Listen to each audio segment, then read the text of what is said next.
skal sjekke, jeg skal se mer på den, har ikke... Nei, men jeg har tenkt at jeg gjør det. Så, ja.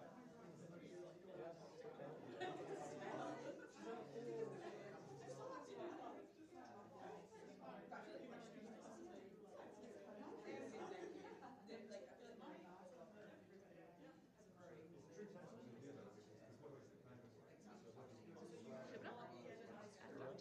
Det bra. Jeg har fått snakket med dem, og de har sjekket at vi har ikke representasjoner, og vi har lagt en plan på mikrofoner og sånt. Så det er bare devolunteer, kanskje? Ja. That's good. So there will be questions from the audience. So we will get a hand and a mic to run. Ja. So that the people on the stream can have questions as well. Yeah. And then I've talked to them about changing some mics, but I can handle it. So I will just... I will just pass the microphone around. Yeah, with the audience. So you just follow the cheerleader when he points out someone to talk. You just quick, just get it before they start to talk, because then it will be the best. Yeah. Yes. Thank you. So do we get this one? Yeah. So it's on and it's okay. So I will just turn it on. I will have these ones because I have to change. So that's okay. Yeah. You just let me know if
Yep. So people are slowly trickling in, the last ones. So I think we'll kick us off. Thanks to everyone for coming, even on the last day of the conference in the afternoon. My name is Anne. I am part of the UK Government Science and Innovation Network, based at the British Embassy in Copenhagen. My role is largely to foster science collaboration and link up with policymaking. And over the past couple of years, I've been working very closely with Henry Burgess of the NERC Arctic Office, sitting down here, to try and link up the UK Arctic science community with the Arctic Council working groups.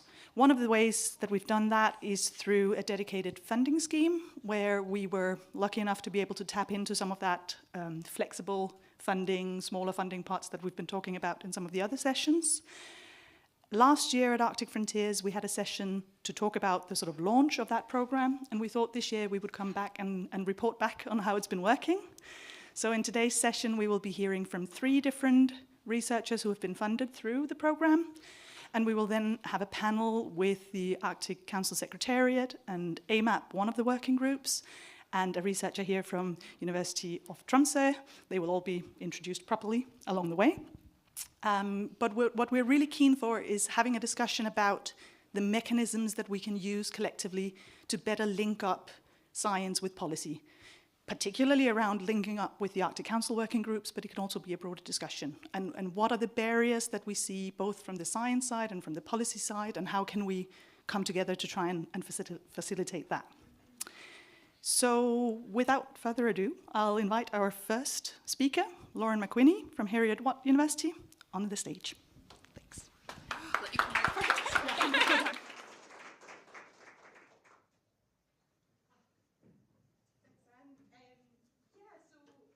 Be here today, and thanks to Anne and Henry and James and the wider team for making this possible. So yeah, we've got a few updates in terms of what we've been doing over the last 9 months now with this project, and hopefully kind of providing some insights, I guess, how we've been a little bit creative with the funding in terms of using it as a kind of a catalyst to build a more substantial research project. Is this a slide deck here? So I should also acknowledge that one of my colleagues who is key to this project, Dr. Kate Gormley, is also in the room, so if anybody has questions afterwards about data analysis or anything, you can come and find either of us. So yeah, this project proposal went kind of forward. We were working with PAIM, particularly with Hjalti, and Drummond Fraser from Transport Canada. So over the course of kind of planning for the proposal, we also had this kind of ambition to put this forward potentially as a actual project through the Arctic Council. Some of the background to this, because obviously I appreciate everybody's from different backgrounds, and it's been kind of brought up in various talks throughout the week. Vessel traffic is increasing throughout the Arctic. In particular, when we kind of break this down, vessels of particular categories are increasing quite notably. So perhaps unsurprisingly, military vessels. But the ones that we're interested in are a group that is kind of pretty diverse. So they're kind of collectively call them tourist traffic, but that can obviously range from pretty substantial cruise ships down to small kind of yachts and passenger vessels that you could, perhaps we probably wouldn't want to go cross oceans in, shall we say. So that particular group is also significantly increasing within Arctic waters. Some of the backstory to this is, so my whole research area is I'm really interested in the impacts of anthropogenic activities on whales. And so I've been doing a lot of work throughout the Arctic, focused on noise, ship strikes, that sort of thing. But this particular group of vessels, considering they are growing, and they are also probably more likely than others to be specifically targeting whales, has become kind of a real focus of our work recently. So we did this study under an EU project that's been run, well, it's ended now, but it was a 4-year project called Epicenter. And through that, we basically wanted to kind of understand what our current state of knowledge is around the impacts of vessels on whales in the Arctic. So, I mean, I appreciate everybody in the room is a massive whale fan. I don't have to convert you to the fact that whales are amazing. But if you don't know, in the Arctic, we have 3 different species of whales. We have beluga whales, narwhal, and bowhead whales, which are kind of considered the endemic species. So they spend all year round their whole lives in the Arctic. We've got others that migrate up north, but these are the 3 that we're really focusing on in this project. And so we basically did a systematic literature review where we identified all the papers that contain evidence of some sort of impact from a vessel on one of these 3 species. So you can see here, sorry, this is a bit of a head wreck in terms of the amount of information, but I'll give you the link to the paper if anybody is really interested. But you can see within these species we have different subpopulations that we recognise in terms of our management, and they have very different ranges. The big takeaway from this, hopefully, is that the majority of impacts that we know exist are actually recorded or predicted, but they are having an impact. Okay, there's less studies that show that there's no impact from these interactions for these species.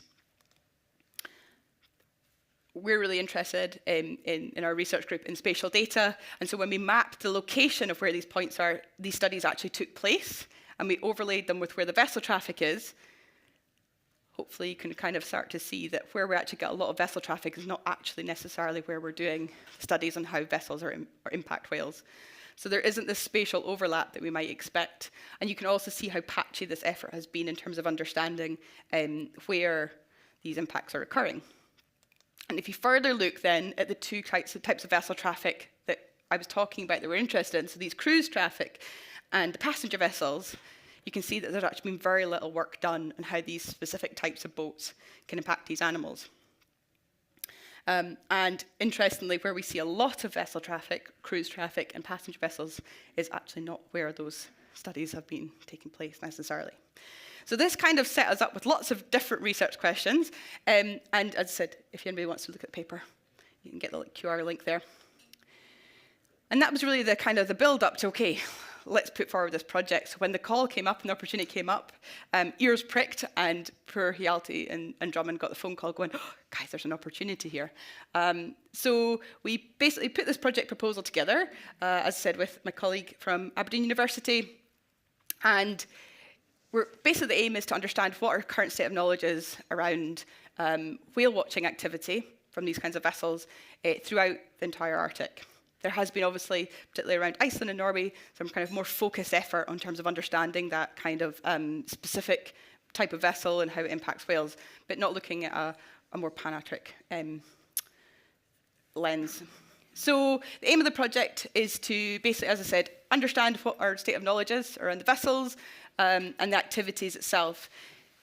Appreciating that, again, because of the scale of the study area, we're talking about from localized ports. So like here in Tromsø, we've got operators, and they're kind of easier to map because we kind of, obviously they advertise their business and how many boats are involved. But then we've got these opportunistic whale watching that occurs on these big expedition ships and cruise ships that go out, and if any of you have seen them, you know, they can launch like 16 little ribs off the back as well. So it's kind of understanding where this is occurring is a little bit more challenging.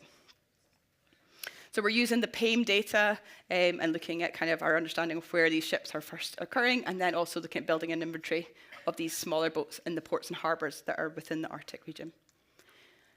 So some initial results. We're still, it's taken a long time to get the data sorted, and Kate will surely elaborate that if you're talking to her in terms of the grief of churning through these big data sets. So anybody that works with the EIS, all these like very little pretty maps of vessel traffic look very simplistic when you're actually working with the size of the data sets. Each of these points are on a track line. It's thousands of points and they contain information, so there's a lot of processing effort that goes into this. So you can see this is, again, just for these passenger vessels and yachts, these very distinctive kind of areas where we've got quite a lot of intensity. So this is all the data that we have from 2022. So when we zoom in a bit more, because obviously we're looking at the high Arctic versus the Arctic and then obviously the subarctic waters, what that kind of breaks down is, I mean, none of this is maybe a surprise, but it's about quantifying this so we actually have a better understanding. So you can see that within the subarctic waters, we have the majority of traffic taking place. But what's kind of interesting, if you look up to the high Arctic, so that green colour, in the years preceding the COVID pandemic, we see this increase in presence in the high Arctic waters of these types of vessels as well. And what we know when we go back to that review is that those whales that are in the high Arctic, we have the least amount of information about how vessels are impacting them. If you can also imagine, if any of you live in cities, you probably don't even hear street noise anymore, right? Like in terms of the cars and hustle and bustle. when you go out to the countryside, it becomes eerily still. I mean, I'm a country girl, and when I go to the city, I'm always like, just the constant drone really bothers me. And I'm probably more sensitive than people that live in downtown, like Chicago or somewhere like that. It's not a huge leap to think that the whales that are in the high Arctic that have had very little exposure to vessel traffic are probably going to be a little bit more sensitive, even the animals that we know more about in more southern waters. That is our concern. So this is just a kind of couple of pictures because we're in this area, so we thought we'd focus on this data in particular. So if you look around Iceland, you can see, again, this very distinctive seasonal increase, which is really driven by cruise tourism, right, in those kind of summer months. Interestingly, though, it's kind of predominantly around this northern coast of Iceland, okay, these harder to access areas, probably by car. And then, hopefully maybe of interest, because we're in Norway, when we look at the Norwegian coastline and also Svalbard, which has been a real target for more intense cruise tourism in the last few years, you can see that there's this upward trend, and we've got a very clear seasonal pattern in terms of when these boats are predominantly being found, which again coincides usually with when the whales are in these waters too. And when we break that down, quite interestingly, you can see that Svalbard has this very distinct seasonal peak, right, when obviously ice is easier to navigate, and that's obviously driven by those tourist ships going up there. Whereas the mainland Norway, you've got obviously this more continuous ferry traffic, this passenger traffic that's going up and down the coastline as well.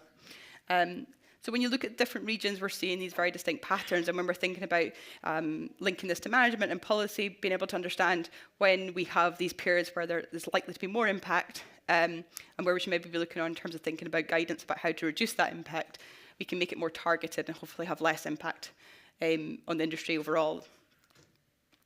So the project, in terms of where is it going, we have been through our first kind of round of consultancy through putting this as an official project through the Arctic Council, and we've incorporated all that feedback that we got from the different member states, and I believe hopefully in the coming months we'll get that kind of final project approved, so it'll be an official Arctic Council project with PAIM and, as I said, Canada in the lead. Since then as well, because I've obviously been showing you all the vessel data, but we also want to kind of complement that with knowing where the whales are as well and what these interactions with these vessels are actually like, how long they're taking place, what's the nature of them, how are the animals reacting, and what animals are being involved. We really don't have a good understanding of which animals are being targeted and where. So we're working with HX, so we're partnered with industry, so we're putting my PhD students on the boats. So the next 5 years we'll be doing surveys up through the High Northwest Passage, around Svalbard as well this year. So we'll be able to complement this data on the vessel traffic with more understanding of what the actual nature of these interactions are. Yeah, I think that's probably the main things. And then, yeah, so we're going to be obviously publishing this data once it starts coming in, but we're working towards basically, this better understanding of what our current state of whale watching activity throughout the whole Arctic is. So, and it wouldn't be possible, obviously, without the initial kickstarted funding through this call, but since then we've had kind of success with bringing in more funding to support this work through PhD students and through researcher time as well, and obviously a huge in-kind contribution. Anybody that does work up in the Arctic knows how expensive it is to get ship time up in the Arctic, and so being a bit more creative with how you can collect data and partner with industry. And also the realities of this type of project, you've got to get industry buy-in. We've talked a lot about in other sessions about how you monitor kind of compliance, or how you make sure that these guidelines we're coming up with actually take place. And of course in the high north, that's an even more challenging thing to do. We're not very good at doing it, even in some more southerly accessible waters. So it's really important that the industry is kind of involved and on board and kind of willing to take on board the advice that we're giving them that's based on the science. So yeah, Anne, is that all good? I made it in my timeline.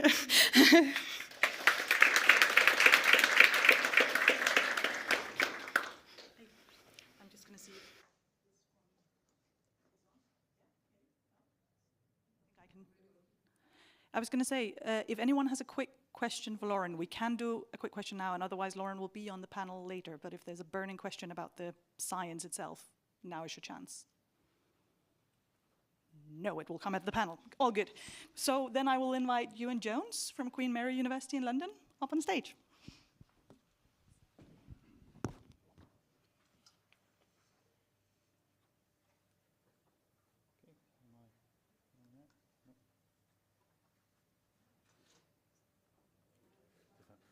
Okay, well, first of all, I'll start off with, I'll start off with thanking the organisers of the session and the conference, and also for the Arctic Office and the funding that has supported our work. The project that I'm here to talk to today is a collaboration between Queen Mary University of London, the Norwegian Institute of Nature Research, the Finnish Environmental Research Institute, the Marine and Freshwater Research Institute in Iceland, and the Six Rivers Foundation in Iceland, and also the Greenland Institute for Nature Research. And our project was looking at the extent of the pink salmon invasion of the Arctic. For those of you that are not familiar with pink salmon, sometimes called humpback salmon, they're native to the Pacific, and they occur from the north coast of Alaska down to California on the American side, and from the River Lena in the north coast of Russia down as far as Korea on the Asian side. They're the most abundant of the Pacific salmon. They've got the fastest oceanographic growth rate, oceanic growth rate. They are competitively dominant over the other salmonids in the Pacific, and they appear to have an impact on phytoplankton, seabirds, and cetaceans. They have a 2-year life cycle, so their numbers fluctuate every 2 years. So, as I say, they've got this 2-year life cycle. They breed in fresh water, and then at a very early stage, quite soon after hatching, they migrate to the sea, where they spend 1 year, and then they come back into the fresh water to spawn, and they come back en masse, spawn and die, and they put a huge proportion of their effort, their body mass, into reproduction, which is part of the reason why they die.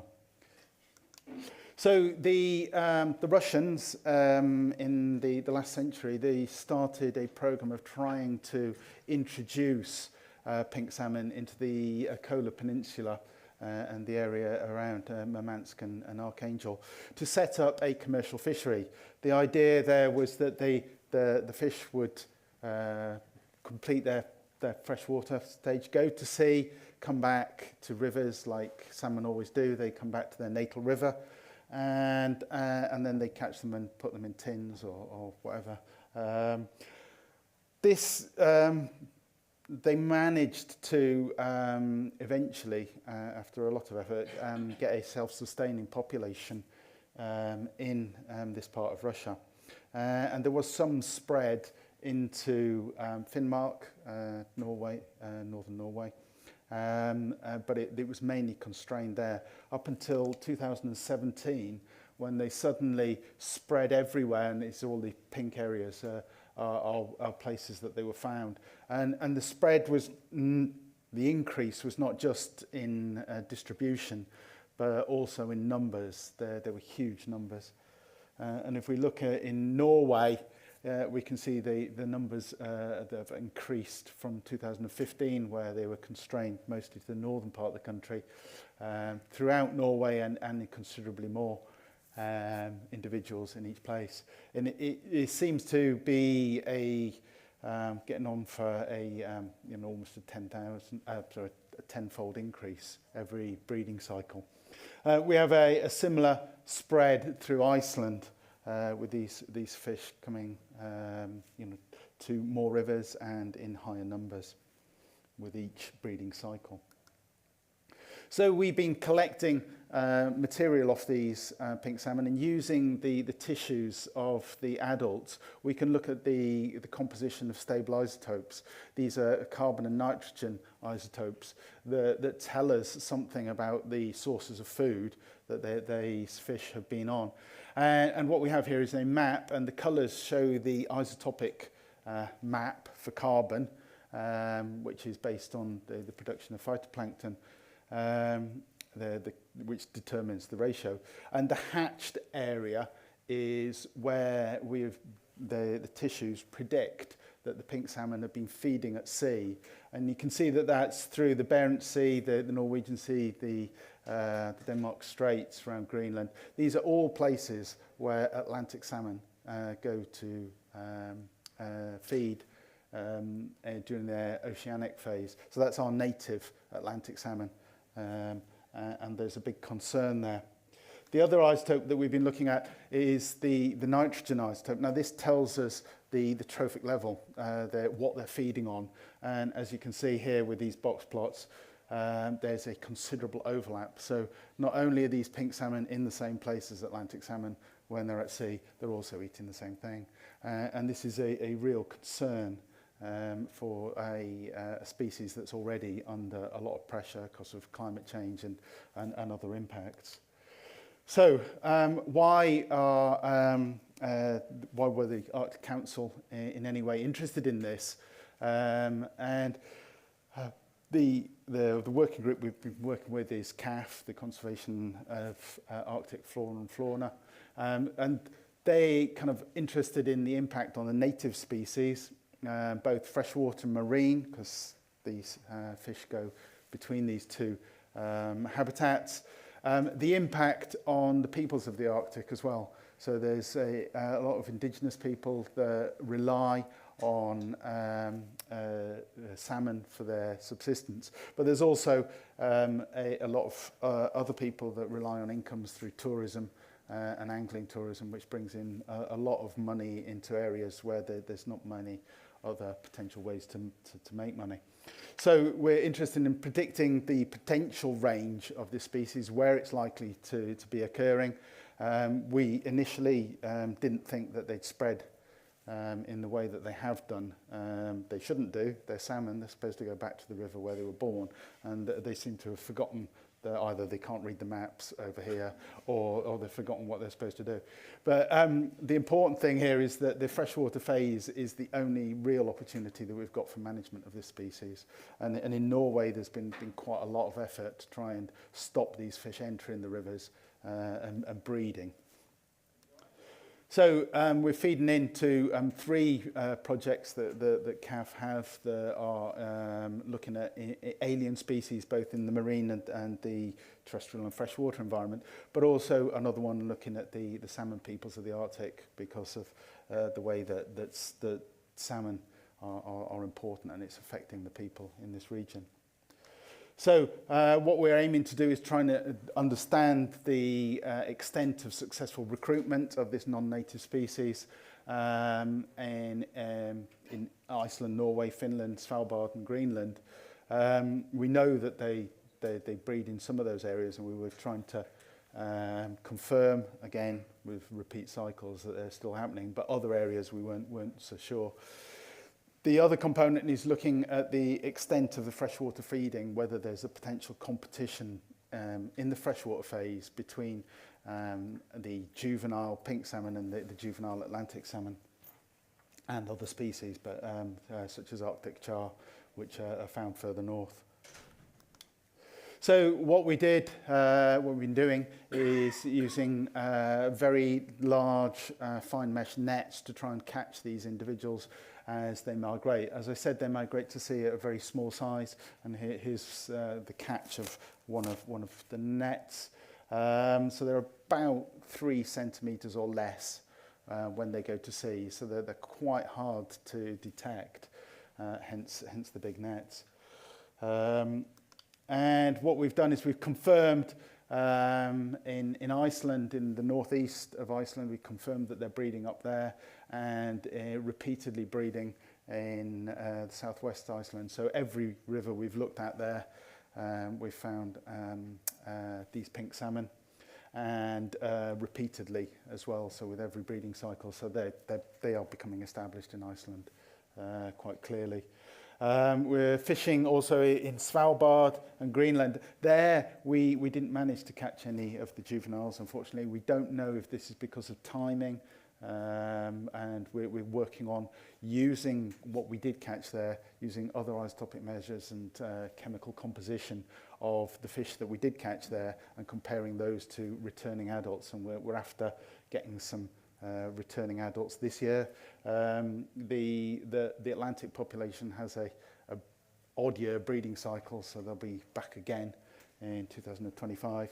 And we've been collecting in Finland and northern Norway, and doing the other work on the isotopic composition of the juveniles. We've not finished that yet. We're working through trying to understand, are there latitudinal differences? What is the species evolving, adapting? We've shown that it's colonised Scotland, where we didn't think it would. All the advice had been previously that the timings would be wrong, that the climate was wrong. But yeah, they're there as well. So this is our kind of summary of where we know that they're breeding. So it's from Scotland right through Norway, Iceland. We're unsure about Greenland and Svalbard, but we've made some good connections there. So continuing with that work. So the spread of pink salmon through the Arctic is continuing. They're becoming established in Iceland. We're not so sure about Greenland and Svalbard, but we think that it's likely there. The numbers are going up, and the constraints don't appear to be in place to stop them going there. So we're looking further at potential impacts on native species. In the freshwater, we're continuing with work that we're doing under this project, but we're looking to get other funding, looking at modelling of the food webs in the North Atlantic to see what effects they may have, not just on Atlantic salmon, but on other commercially important fish stocks, because there are very large numbers of these things, and they seem to just swim around with their mouths open as far as I can see, and eat everything, which is what they do in the Pacific. So the last thing is just really to thank the people that were involved in this, on all the people that have facilitated this, and to thank the funders and the people on the Arctic Council.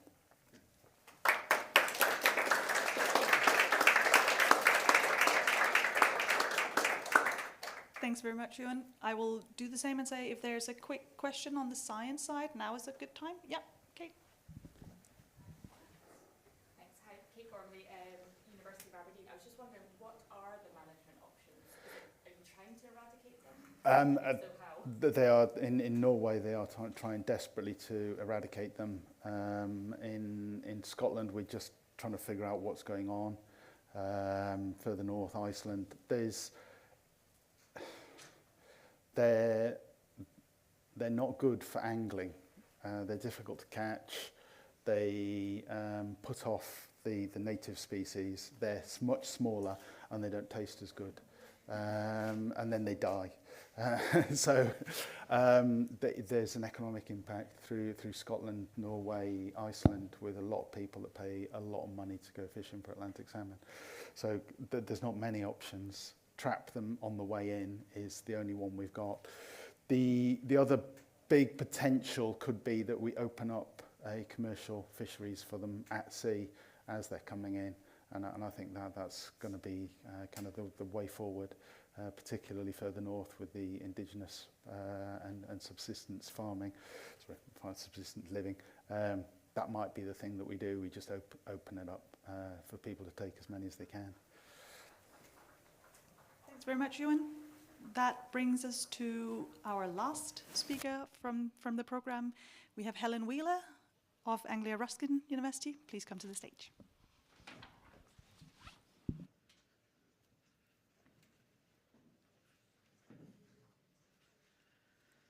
Okay, so firstly, thank you very much for the opportunity to talk about this project. So we've been studying borealization of the Arctic. And the project involves myself, Vera Hausner at University of Tromsø, Kate Baker and Jennifer Ramsey, who are both at my institution.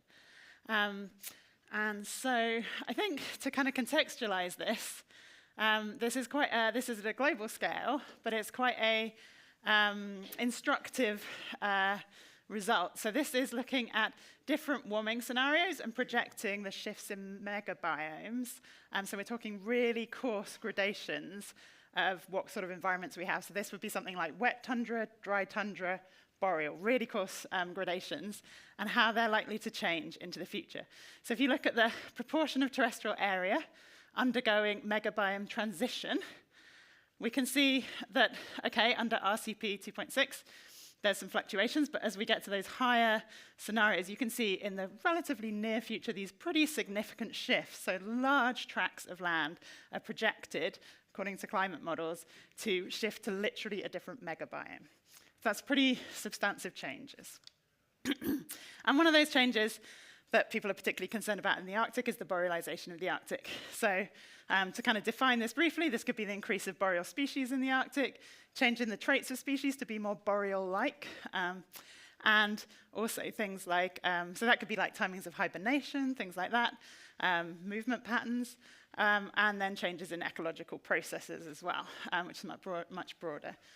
So just an example of this, we can see in a 30-year period, that one study found that there was a kind of Arctic specialist declined by about 85%, and then a kind of more Arctic boreal fish became 18 times more abundant. So we're seeing these pretty consistent changes across different realms, so marine, terrestrial, freshwater, and coastal ecosystems, where we're seeing pretty massive changes in ecosystems towards what we'd consider more boreal. So, one thing we need to know is what's the state of knowledge on this right now, and that's something really important when we come to synthesis, to know what sort of evidence is out there, and that's how we start to know what to do about it. So there is increasing evidence of this borealization along in the kind of ecological sciences literature, but what we were really interested in was how does that link to the social implications? We're really bad, I would say, we still often work in these silos, which has been discussed very much here. And so when we discuss ecological changes, we're often really bad at documenting in a meaningful way the social implications and the social changes that occur with them. Similarly, if you're an ecologist looking at a social science paper, sometimes you're like, oh, I can't quite link that to the ecological processes I know and understand. And so we wanted to look at this kind of state of literature on those interlinkages. As I said, I've kind of already implied, few studies integratively report ecological and social aspects right now. And so we want to see to what extent is that the case and what we do to also make that better. So we used a systematic mapping approach, and this is a really standardized approach to make sure that we're not cherry-picking evidence to fit our narratives, that we are going through the whole of the literature. We develop search terms and search strings in order to find all candidate evidence, and then we refine that down manually to papers that fit certain really stringent criteria. And so the systematic map is intended to look at that state of knowledge of social and ecological interlinkages, derive some of those key social impacts from these ecological processes we know are happening, look at biases in the current evidence base, which might mean that we have some sort of, that affect our understanding at a pan-Arctic scale of what's happening, and also look at the extent to which co-productive research is being used in these studies, which is obviously important when you're looking at both ecological and social impacts. And as I mentioned, we hope that this will also feed into some guidance around better integration of social and ecological reporting, because the challenges we see in making those linkages in the literature we can draw from to provide guidance. Okay. So this is a kind of very coarse overview of what we do when we do a systematic map. We first develop a search string, so we'll have some candidate papers that we think represent the breadth of the literature, and we'll use that to check that our search string, so the search terms we use in databases, return all of those papers. And we'll keep refining it until we make sure that that breadth of literature, both social science papers and ecological science papers, and those in between are coming up. We then sift according to our criteria for inclusion, and then code the papers according to whether ecological only or whether they include those social and ecological linkages. And that's when we really do a much more detailed coding of what is in those papers, what are the impacts that are coming up, what are the ecological changes, and how are they interlinked. One issue, however, as I said, is we start with 40,000 papers here, and we have far fewer here. And that's because also there's very likely in those papers that are only ecological some smaller mentions of social impacts that we don't derive from the title and abstract, which is what we use during our SIFT. So we then are using topic modeling, which is a way of looking at the language in the discussion to see what social implications are coming out in other papers and draw out those more speculative things that maybe don't have the detailed research, but are really going to get us at the forefront of some of those changes that people are starting to be concerned around borealization. And that can then bring a greater amount of literature to inform our systematic maps and potentially targets for future research. So in terms of how we feed this into Arctic Council processes, there's a very relevant report that's underway at the moment via AMAP, and this is the Societal Implications of Climate Change. And just to give an example, beavers are one of the species moving northwards, standard boreal species. If we think about all the different ways they interact with social impacts, where I work, they certainly interact with built environments. They're blocking culverts, they're affecting new road infrastructure, which affects transport. Certainly people are concerned about effects related to food. And so that's also a concern, things like subsistence fisheries, and those in turn affect livelihoods and economies. So that's just to give a few examples. So you can see how this interacts with a whole range of issues within that Societal Implications of Climate Change report. Then, of course, we're also addressing that co-production issue as well within the work. Then in terms of, so yes, what we've done is first we start off with developing this protocol to synthesize information to feed into this and get feedback from AMAP Secretariat, CAF Secretariat, which I'll explain later, the lead authors of these reports, and relevant chapter authors to make sure that what we're coding is what they need to know about in their report. And so this kind of stakeholder process within protocol development is really important. The other report in which we're contributing is the AMAP CAF report on climate change impacts on Arctic ecosystems and associated climate feedbacks. And this is one of their diagrams, and just to highlight briefly, you can see very directly they have a work package on ecosystem impacts on communities and livelihoods, where we feed in, and I'm also working with them on strategies around how to develop case studies of co-production as well.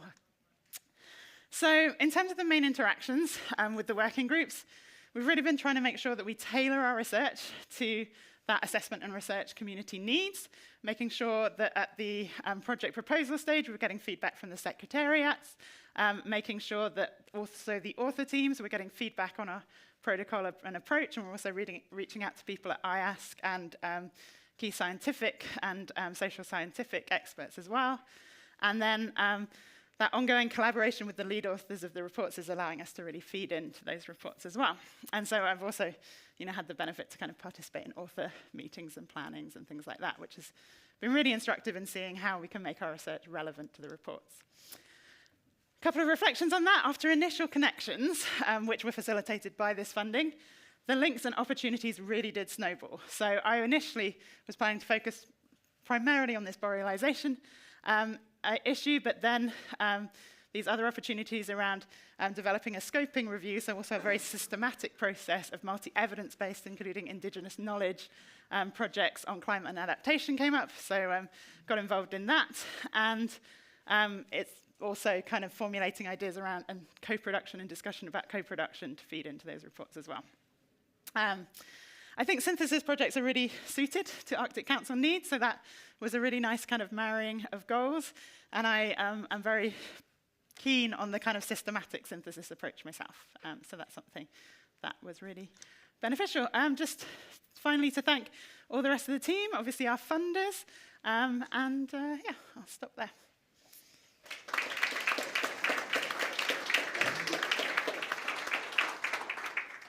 Thanks very much, Helen. Time for one question on the science if you want. Otherwise, Helen will also be on the panel. Cool. Before I hand over to Henry, I just want to highlight that we have a booklet with us that has been distributed on the chairs. Come find us if you want one. It just sort of summarizes the projects that have been funded through this initiative in case you want to see examples beyond the ones shown here. So with that, I'll hand over to Henry Burgess, head of the NERC Arctic Office, to lead the panel discussion. Great. Thank you, Anne. Thank you very much.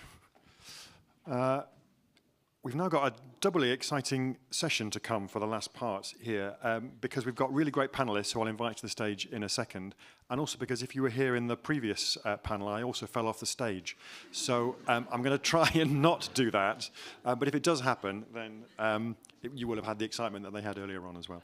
So perhaps I could invite our panelists to come up to the stage, and I'll introduce you as you come up.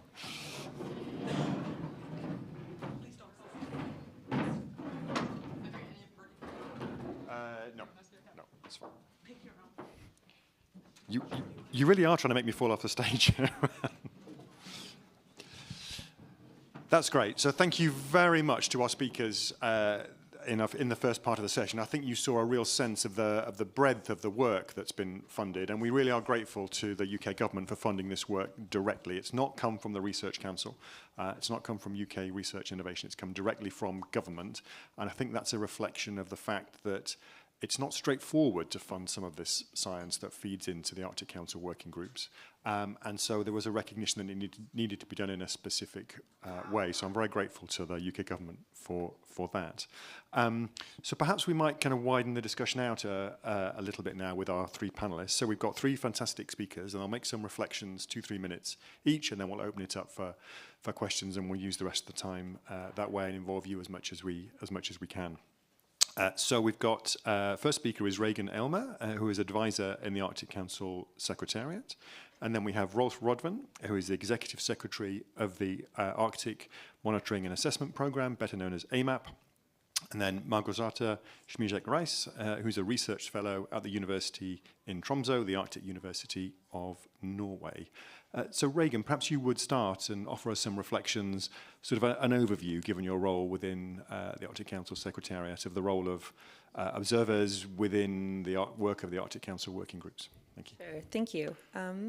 Yeah, thank you, Henry. And just first off, thank you for putting together this panel and organizing this. It's such a pleasure to come and discuss this. My role at the Arctic Council Secretariat is on observer engagement, so I'm very excited to be here and to see so many colleagues from different observer non-Arctic states and organizations here joining us. That's very exciting. So I just wanted to start by saying when I started, my role years ago, I heard at conferences like this always said, the catchphrase, the unofficial catchphrase was Arctic exceptionalism. And this was thrown in every plenary and every side event. But more and more, I think I've been hearing the last couple of years is that what happens in the Arctic doesn't stay in the Arctic. And we're hearing this more and more often now. And I think the conversation on observers has laser focused in a little bit. The conversation and role of what observers contribute to the work of the working groups at the Arctic Council and the Arctic Council at large has become more and more important. So I think this is a really timely panel, and thank you again for bringing us all together to discuss this. And I also want to thank the researchers that started this side event by presenting, because I think your work presented exactly what I wanted to highlight better than I could with words. The maps of your research, looking at the map of the pink salmon, you saw that this doesn't stay just in the Arctic region, but we need researchers involved in the observers states from the UK. We saw that the whale migration, the whales don't just stay up here, although we would love them to.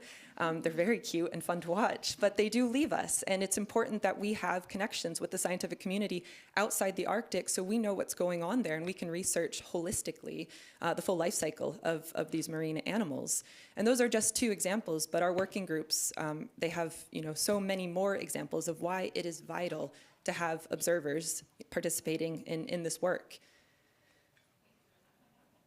And with that, I won't take up too much time. I will just say I would like to highlight some tools for helping engage further with the working group. So it's an exciting time to have this discussion as we prepare for a transition of the chairship of the Arctic Council. In May, the Kingdom of Denmark will take over. And with this transition comes a very exciting opportunity for new engagement at the work of the working groups. So at the transition meeting, we will have a new senior Arctic officials report to ministers. And this document is a comprehensive shopping list, I like to call it, for engagement opportunities.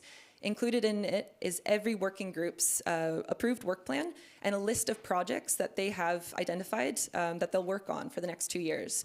So this is one of the toolbox kits that you as researchers could utilize when starting to take steps towards integrating into the working group and identifying priority areas.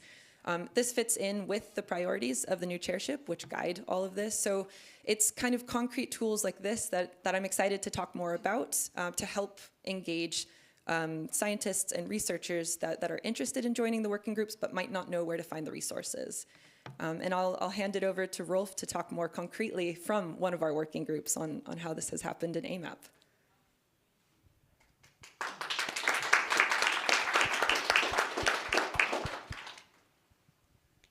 Thank you, Regan, and good afternoon, everyone. I guess I could just start up to expand a bit on what we're doing. So the Arctic Monitoring Assessment Program, we've been since 1991, been doing monitoring and assessment of climate change and contaminants in the Arctic, how they affect ecosystems as well as livelihoods, including human health. And we brought that forward as recommendations to the international society through the regulatory organs, through UN, for instance. And then, of course, we always question ourselves, does it work? And this comes directly back to what you told about the whales. It does work on an international scale. We have to remind ourselves every now and then that the Stockholm Convention regulating persistent organic pollutants, as well as the Minamata Convention regulating mercury, it's actually established on Arctic data brought forward through AMAP and the Arctic Council. So that's, it's really it does have an international importance in that sense. And I guess, yeah, I should start by saying that, you said so, Henry, but I would also like to appreciate the funding from the government of United Kingdom, because we do see the direct effects of that.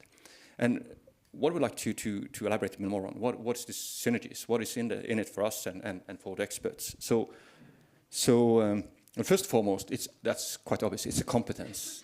Every expert has a certain competence, and some countries have a specific competence where they do have a stronger research focus than others. And for us, for instance, we've been using researchers from the University of Leeds into air pollution and Primat Marine Lab when it comes to ocean acidification as some of our key experts in early work, and we've done that for quite some time. So every country do have a very important contribution to our work. It's also about capacity. UK, for instance, do have a very immense infrastructure on polar research through BAS, the research vessel Sir David Attenborough, and I should also then mention Boaty McBoatface, the ROV, otherwise I insult someone, and also research stations, as well as data centers, because data centers is a more and more important infrastructure in the work we're doing. Also, it's about coordination. When you have researchers working together, it's much easier to liaison, to coordinate, and to align the work you're doing. And for instance, we do run monitoring and monitoring guidelines. We develop monitoring guidelines, so it makes it much easier to bring in the most recent input from UK researchers into our monitoring guidelines, and vice versa, to bring out our guidelines to UK monitoring in that sense. And then I would like to emphasize, and I think we should actually spend much more time talking about the two last items. The first thing is indigenous knowledge and local knowledge. Indigenous knowledge is something that is quite hard to bring into a project. However, through the Arctic Council and through the permanent participants, it's an already well-established system where you have where indigenous peoples have a role at the table, and we do have a network which we can rely on to bring in the indigenous knowledge there. Also, within the frameworks that we already have been developing on co-production, to make sure that it's done in an equitable way. And last but not least, I should say, it's not going inwards, it's going outwards. Our policies, the policy work, the science to policy work is very much stronger when we can do it together.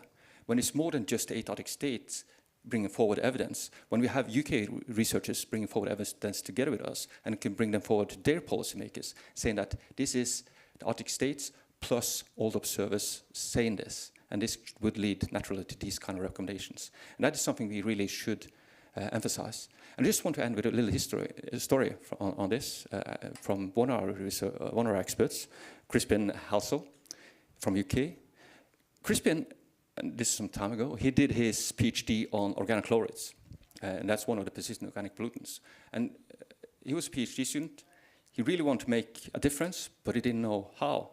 But just by coincidence, my predecessor, Lars Otto, he realized that the compound Crispin is working with is actually the compound we would like to bring forward.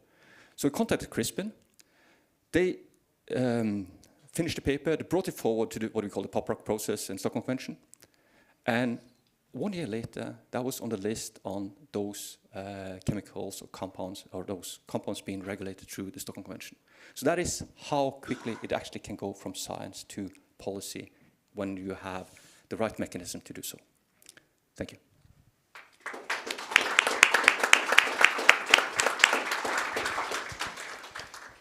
Gosia, as our last speaker, you've been reflecting for a large part of your career, short as it has been, on Thank you, on kind of Arctic Council and observer engagement and the structures of the council and how they work. And would you like to give us some thoughts and reflections on that? Sure. Thank you very much, Henry, and thank you very much for having me here. I should probably start by saying I was really happy we moved the chair because of thinking, are you going to put us into Oxford debate style with the first arrangement? So I'm happy we're sitting like this. That being said, I was also actually really happy up to the point I moved. Some of persons here in the room, I know that I've been spending time indeed thinking about the Arctic Council, and I was actually so happy to see the logo of the Arctic Council in the presentations that you were using, and it's kind of, and this might be the tiny detail that many of you missed, but it's actually for the last 2 years we haven't seen much of this logo, and even if you look at the program of the Norwegian Chairship of the Arctic Council, logo is not there, because at the time when the program was approved, we were in such politically tumultuous time that it was a safer option to put it aside and just focus on the work to keep the council alive and to have it going. So all of a sudden, just sitting here and seeing this logo again, it was really special.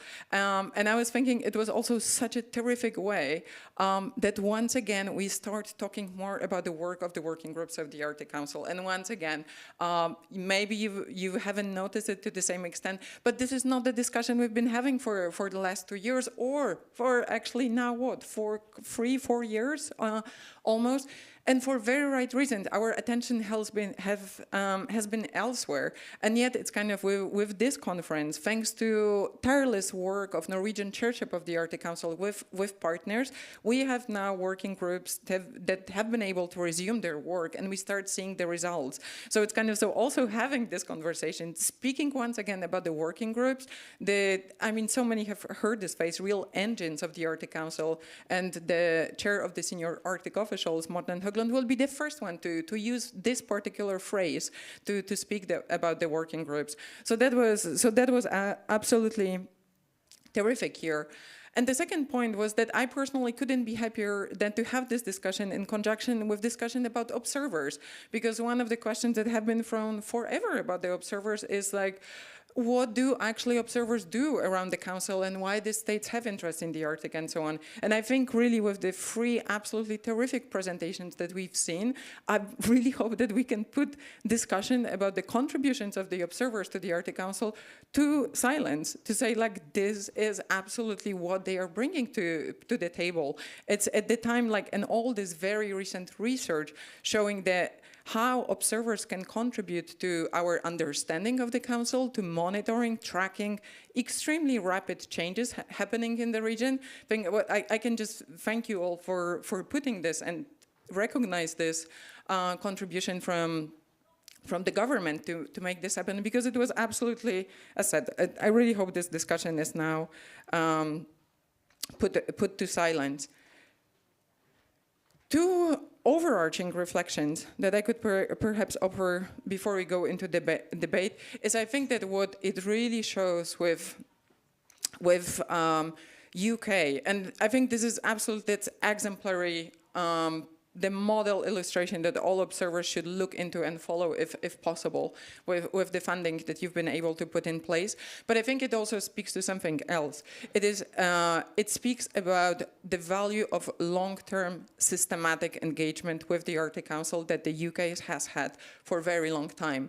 Because for for a very long time, one of the questions for observers, particularly observer states, is to figure out what the working groups, first of all, what they do, but how to match the researchers. And the truth is, it takes time to figure it out. When you show up to the meetings and so on, it's really, you don't understand really what these projects are about and how to find the right researchers. And yet, with the course of time, and once again, I can be only pointing out to examples we've seen here, you see how it starts working. So kind of to realize this long-term engagement, I was actually thinking, there was in the youth video we were shown in one of the big picture sessions, one of the young persons from the Arctic said that what the Arctic necessitates is long-term commitments, not short-term decisions. And I was just thinking this is such a perfect phrase also to capture this. That said, this is the lesson, I think great lesson, the challenge. In the best of the times, the challenge for the Arctic Council have been policy recommendations and following up on the policy recommendations for a number of reasons, as said.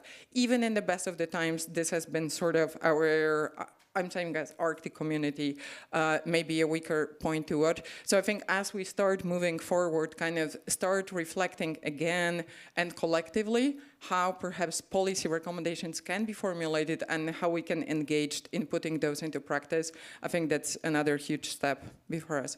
Thank you.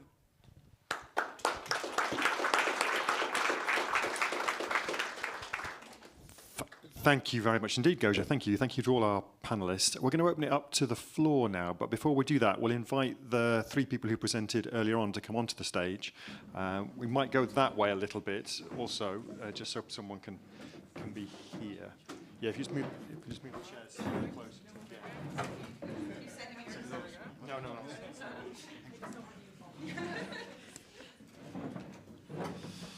We are definitely using the whole of the stage now. So I'll open up to you for questions in a second, but I was just going to kind of perhaps thinking about the work that we heard about from the three speakers first, and then the reflections from the panel just now. I was in the Observer meeting yesterday, and we had very good presentations from all the Arctic Council working groups about their work plans for the next phase. Lots and lots of work in there, lots of opportunities for people to engage. How are those opportunities kind of presented more generally to the wider community? So I saw the presentation, so I know what they are, but how do the wider scientific community find out what the opportunity points are? Perhaps to Regan or to Rolf? Sure, I'd be happy to start. So when I was preparing for this panel, I was thinking about what exactly that question, what is the toolbox that we provide as the Arctic Council Secretariat for researchers to get engaged? And, you know, reflecting on how the last couple of years has gone, as Gosia has highlighted and Rolf shared too, it has been difficult as the work of the working groups has resumed. I'm very happy to be sitting up here right now during this time of optimism that the work of the Arctic Council working groups has resumed, and we've seen the last year has been a flurry of activity. So I think this is a really good and poignant time to be reflecting on this, with that optimistic swing into the new chairship in May as well. So I already mentioned the SAO report to ministers. This is a high-level technical document that summarizes the work plan of the working groups going forward. I would encourage that to be used as a really easy entry point into the work of the working group with details on the project level. We also have Amarok, which is another tool. This is a website, it can be available online, which summarizes in greater detail some examples of the work of the working group. But I'd like to also point out to the innovative ways that the UK has approached disseminating information, because I think we, as the Arctic Council Secretariat, have had some great examples created for us by the UK. So thank you to that, because I think what we required over the last couple of years was innovation. How do we build these bridges with the research community that normally would have existed, you know, within the margins of the official Arctic Council meetings, but that didn't exist over the last couple of years? And the UK found innovative solutions to that. So thank you for that. And some of those solutions were having webinars, simple as that, of just presenting the work of the Arctic Council working groups at a very high level and connecting researchers with the right contact point in the Arctic Council working groups. And that's something that I think you guys were tremendously successful on, and hopefully also set the stage for other events like this to happen, both within the UK, but other observers as well. I think there's a lot of lessons learned from this. But more specifically, Rolf, how did AMAP do this? Thank you for that question. Yeah, I guess I could start by saying, how do we bring in experts? And first I should say that the six working groups have different procedures when it comes to this. My view represents AMAP, and I know we have more of maybe the most open structure in that sense. But when you want to, when we evaluate experts, they're basically evaluated on their scientific merit or their competence they bring in, whether they are researchers or whether they're indigenous experts or some kind of experts in some other of some other reason.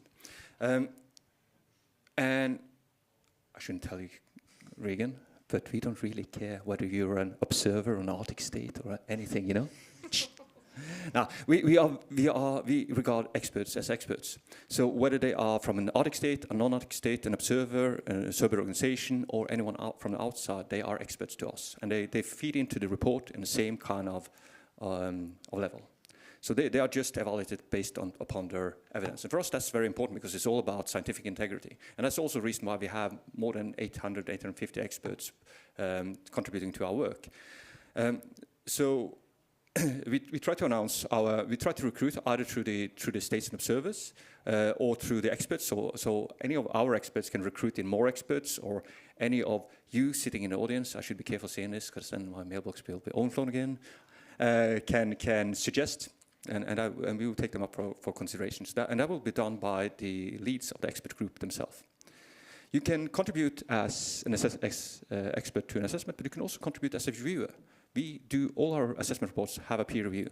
And from the climate report, which we launched the key findings of on Monday, we had 103 nominated reviewers to that report. And that's really important because that's how we do our quality assurance and quality control of our products. So that is another way you can contribute, even though you are not there at the first step. Because science work in longer terms. We don't work in the two-year cycle of the SAR report of ministers. We work in 4 years, or 6 years, or 8 years. That's our program. And even though if you're not there when it's initiated, you still can contribute as a reviewer, which is a very, very important part of the process. Thank you. Good. Thank you very much. I think we should open up to you now for questions, either to our speakers in the first part or to the panel as a whole. Do we have a roving mic that we can pass? Oh, this is very unorthodox. Who we do? Well, I just have a question like anybody else do. But yeah, yeah. Okay. Thank you. I actually had a question to you because, or do all of it. But I was just wondering, how from your perspective, how do you? The truth is, what is the value of engaging with CAF? With working group of the Arctic Council. I would be just very interested for me to hear, how it works from scientist perspective. Where do you see the value added?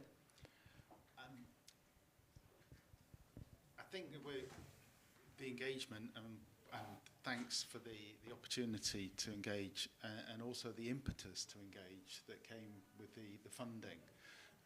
But it allows us to see application of our findings. It's easy to work on something that we feel is important, but it is important that we see the consequences of that work, and that feeding back to us is I think that gives me more pride in my work and more impetus to do more. So I think it's good to see that somebody is acting on our work and cares about it.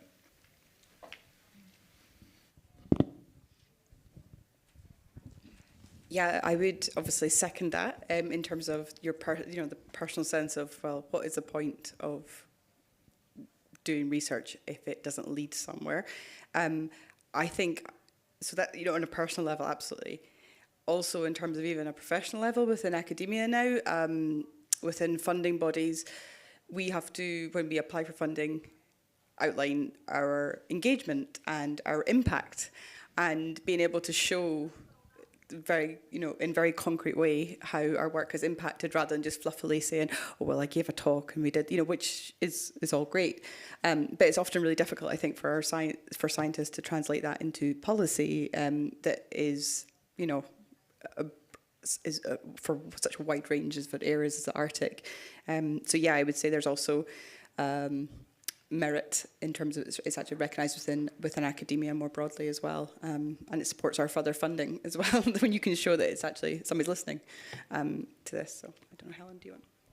Sure, yeah. I mean, for me, the Arctic Council working groups and their reports are really amazing ways of amplifying scientific research to impact. And so, yeah, it's almost a kind of no-brainer in a way, because what a lot of us, as applied researchers, we love the fundamental research, but you want to be useful fundamentally. And so these structures that are amplifying, and these working groups that are amplifying, the research of, a broad range of researchers as well, are a really valuable thing to kind of have an opportunity to engage with, and also see how assessments and synthesis happen, so that you can become a bit more educated in that, and hopefully kind of continue that engagement and engage in new and different ways, perhaps, as well.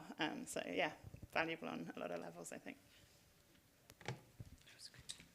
Good. Okay, thank you. Let's open up to the other audience, which is in the room. Do you have any questions to any of the panelists?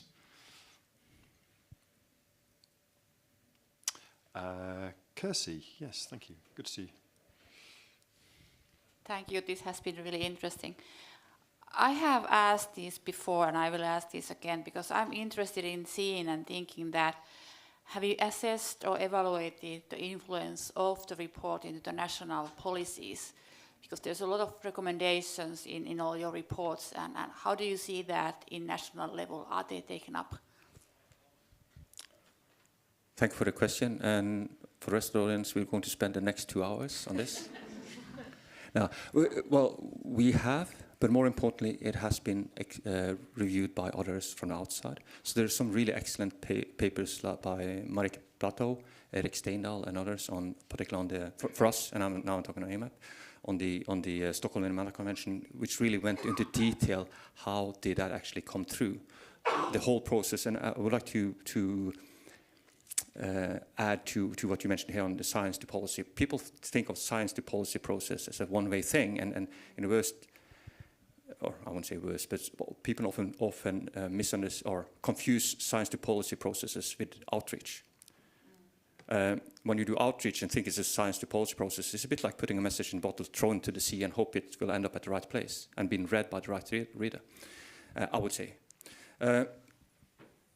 These papers go very into detail on how the data was brought forward, why it got the importance that it would, how Norway and China, for instance, worked together on the Minamata Convention. So that was like an Arctic state and an observer working together to bring forward the Minamata Convention, and how they acted like, or how AMAP acted as science broker all the way through.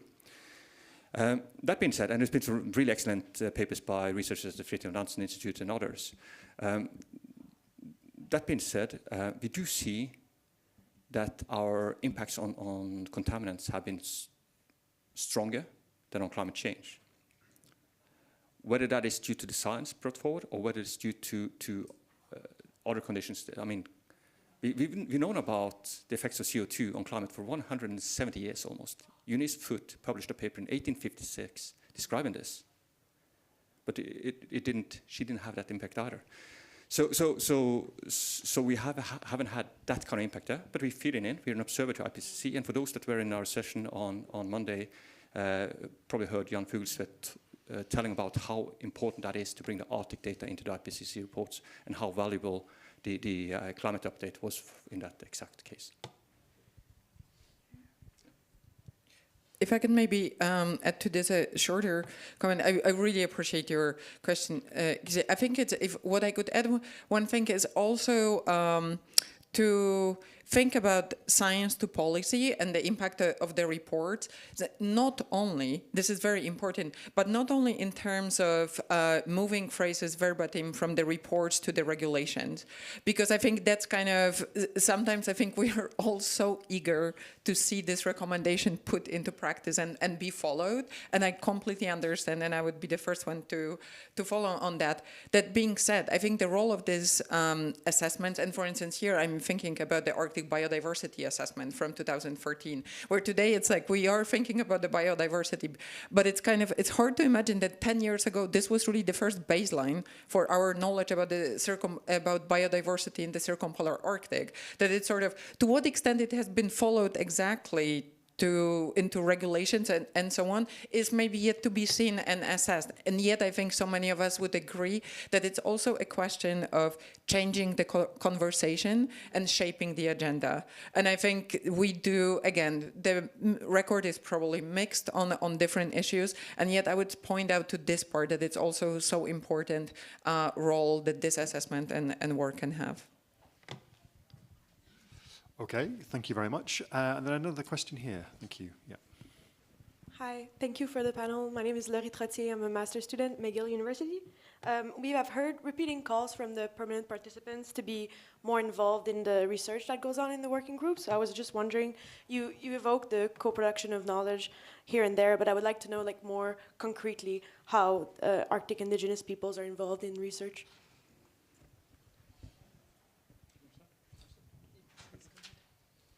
Ologito, Molen Dadaseret, Molen Sapnash. Indigenous peoples are involved at all levels on work groups. Sorry, it was just a demonstration. I'm Sami as well. So what we're trying to do, and this is something we work on every day. In the working groups, as well as in Arctic Council, do have representatives from all the indigenous, all the 6 indigenous peoples, organizations or PPs as we call them. And in our case, I mean, they're sitting around the table just as all of the heads of delegates, and they contribute to the report.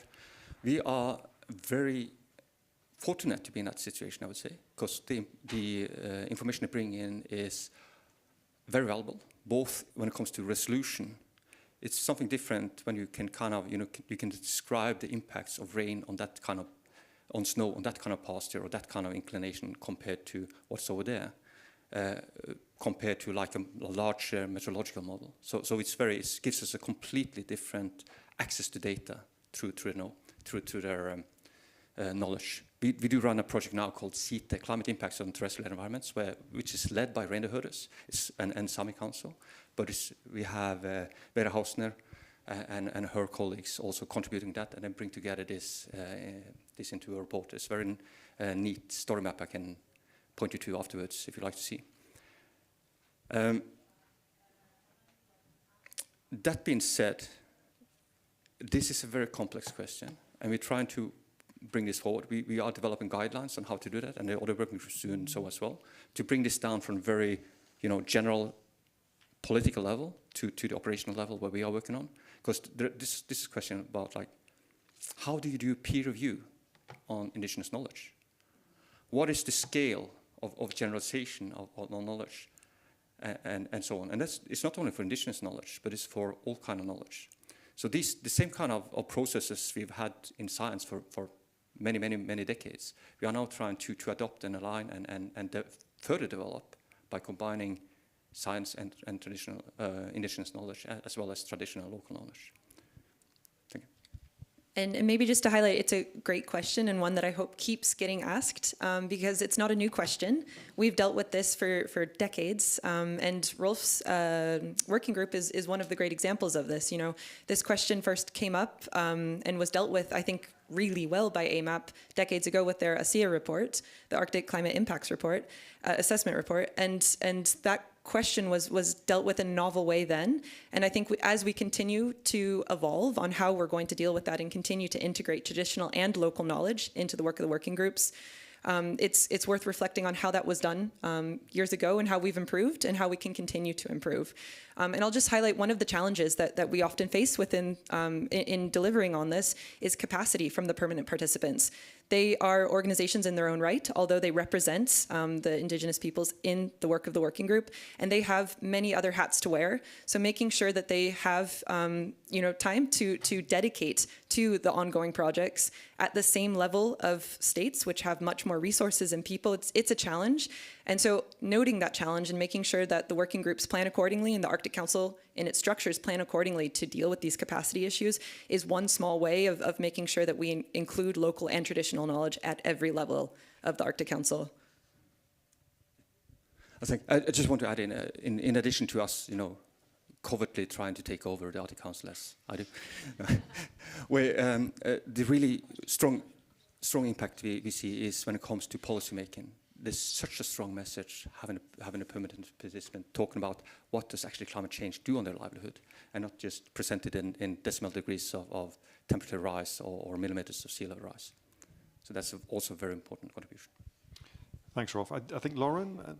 Yeah, because I just want to highlight, I guess, because one of the challenges about this particular funding call in terms of the time span and the funding that's actually involved meant that there was limitations on the original project if you could pitch, and it was decidedly like a desk-based analytical study that we did, but being really kind of conscious and aware that, again, there wasn't really the capacity within our resources in terms of our staff time to do anything more than analyse the data. However, and I didn't go into this in the talk, but what the kind of the snowball effect of this initial funding has been that we have got more funding and more capacity, and part of what we're going to be doing with the project once we're going on the ships, and we're going to we're up there doing the surveys of the whales, but we stop off in communities, and now there's going to be an integration of having conversations with communities to understand their concerns around whale watching, what they are observing and seeing in terms of the whale movements, what they are in terms of displacement, if they've because again, it's a very divided thing, tourism, right? Like in terms of the potential value and benefits of funding that comes in and resources versus what the impacts are for communities in terms of food and harvesting. So it's now something that subsequently we are able to integrate into these projects, but the limitation on that has, in terms of being very honest and transparent, it does require more resourcing and time. So yeah, so just to say, although we didn't present it, that's where we're going. I'm very cognizant that our project didn't initially outline how we could actually bring into community knowledge into this. So. Thanks, Lauren. Thank you. I was just going to, if I can, just the chairship is about to move from Norway to the Kingdom of Denmark, and Greenland will be the chair of the senior Arctic officials. Do you expect Greenland to shift the dial on this a little bit during their 2 years, or does that remains to be seen?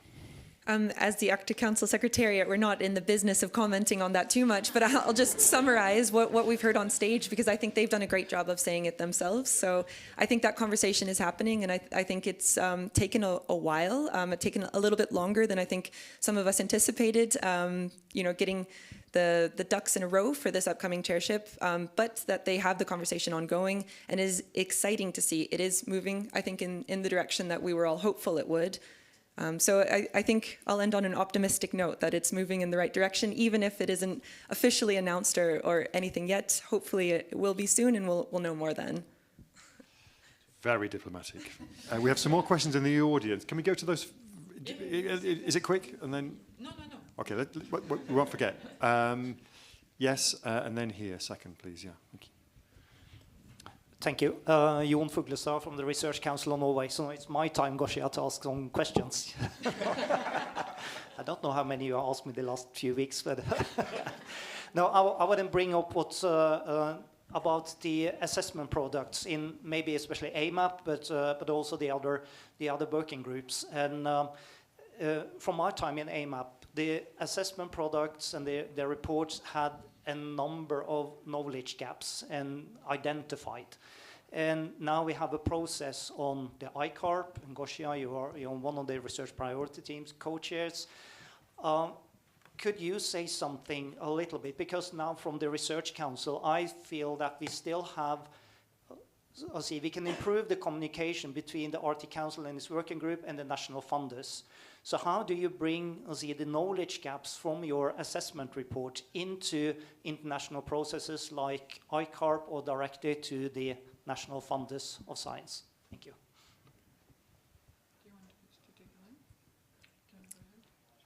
Well,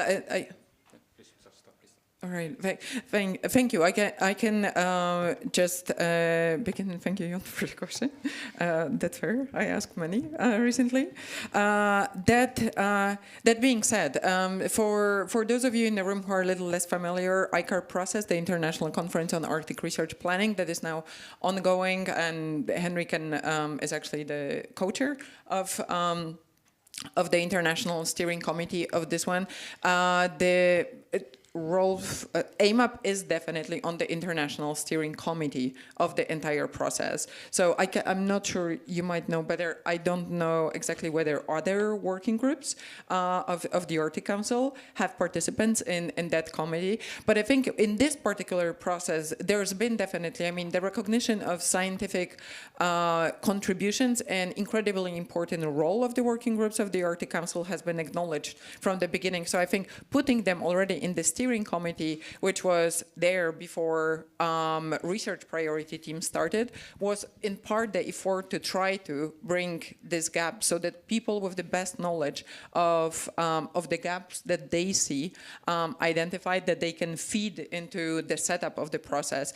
It is true, I think it's as with so many of these processes, and definitely with the ICARP, there is a question of how much top-down and bottom-up will meet here, and I can definitely say we are still in the process. This process is ongoing. It is still very much open for contribution, engagement with it, and there is definitely agreement. Well, the more people engage with it, the better and stronger we can make it. So when it comes to the ultimate outcome, I cannot yet say for sure how it will look like, because it will result from much wider community that working groups, but they are definitely very strong partner in this process.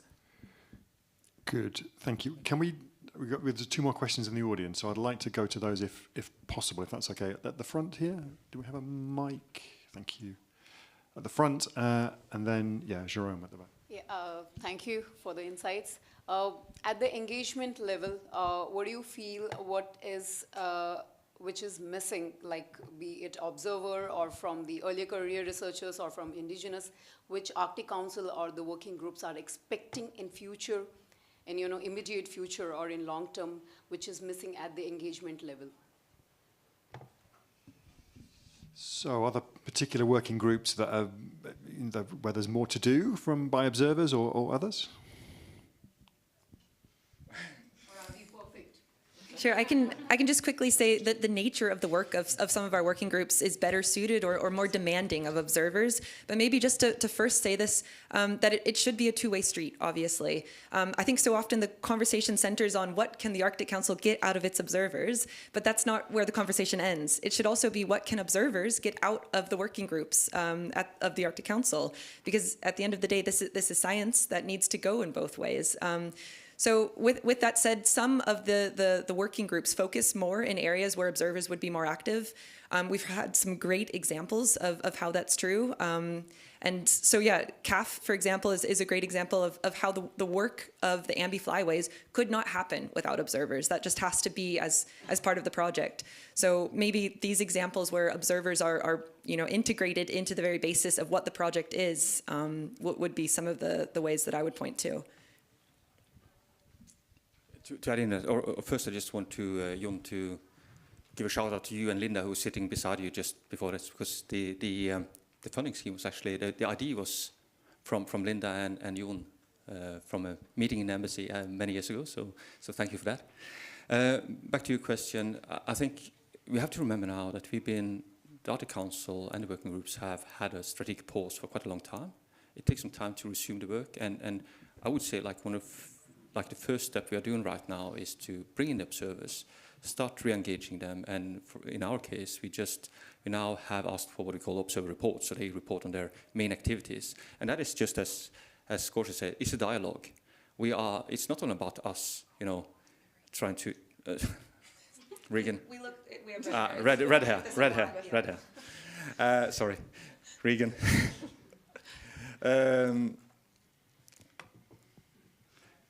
We are also trying to feed back to you and to kind of coordinate some of the work going on, and likewise to the ICAR process. We are feeding our knowledge gaps in there. It's a continuous dialogue, and we have to remember that even though I said we have 850 experts, those are not unique to us. Those are some of the same experts that feed into IASC's work, that feed into the national work, and so on. So there's a lot of alignment going on to make sure that those knowledge gaps are filled.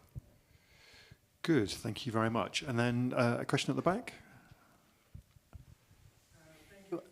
I had a question coming back to the experts. You've been discussing the role of experts in the working groups, and I was wondering too, from my experience with working with AMAP, experts are usually or often senior researchers, and because they have more expertise, obviously. But I was wondering how, and we've been discussing it with France actually yesterday, how to involve more the early career researchers in the work made by the working groups and by the expert groups, which I think is important because these are the experts of tomorrow, and also because the way the working groups and the expert groups are working is takes time also to envision how it works. So yeah, I'd like to have your thought about it and the role of early career researchers.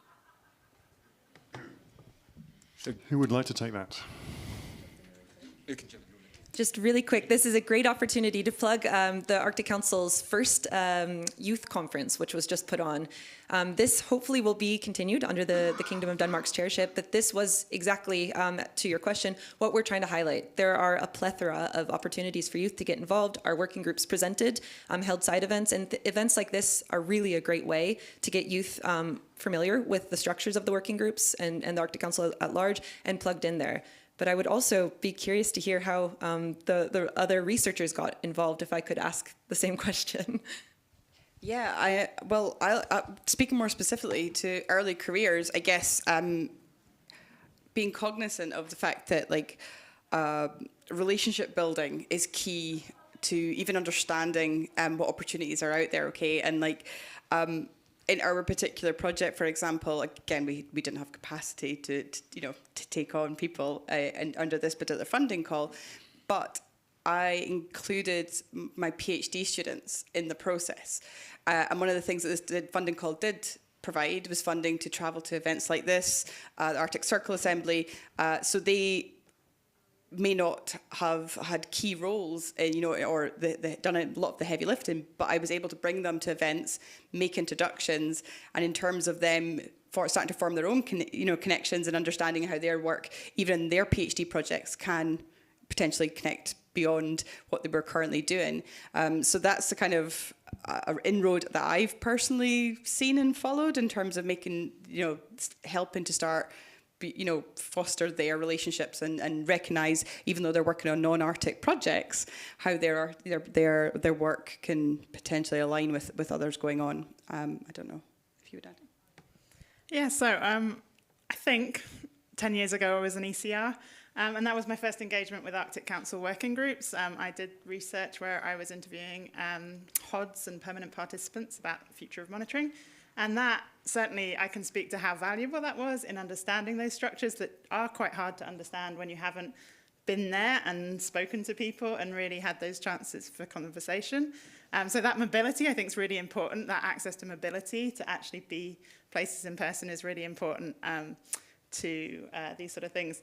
I have 4 ECRs who are working on this project. None of them were able to travel because, various different caring responsibilities and things like that. But they are also, involved in all the discussions with the lead author that we have.